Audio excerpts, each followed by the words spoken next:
iPhone 17 କିଣିବା EMI smartness ନା ବୋକାମି। ନୂଆ iPhone 17 ଆସିଗଲା, କିଏ କହୁଛନ୍ତି EMIରେ ନେବା ହେଉଛି ସ୍ମାର୍ଟ, କିଏ କହୁଛନ୍ତି ଏଇଟା ହେଉଛି ପୁରା ବୋକାମି। ତାହେଲେ ସତ କ'ଣ?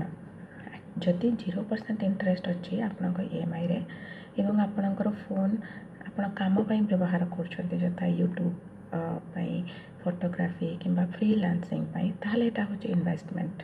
କିନ୍ତୁ ଯଦି ଆପଣ କେବଳ ଫୋନ୍ ଶୋ ଅଫ୍ ପାଇଁ ନେଉଛନ୍ତି, ଆପଣଙ୍କର ଇନକମ୍ ଫିକ୍ସଡ୍ ନାହିଁ, ଆଉ EMIରେ ଅଧିକ ସୁଧ ଦେଉଛନ୍ତି, ହିଡେନ୍ ଚାର୍ଜେସ୍ ଦେଉଛନ୍ତି, ପ୍ରୋସେସିଂ ଫି ଦେଉଛନ୍ତି, ତାହେଲେ ଏଇଟା ହେଉଛି ଏକ ବୋକାମି ଡିସିସନ୍।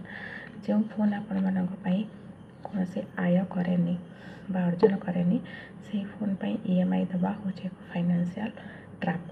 ତେଣୁ ମନେ ରଖନ୍ତୁ, ସ୍ମାର୍ଟ ଲୋକମାନେ EMIରେ ସ୍ୱପ୍ନ ନୁହେଁ ଆସେଟ୍ କିଣନ୍ତି।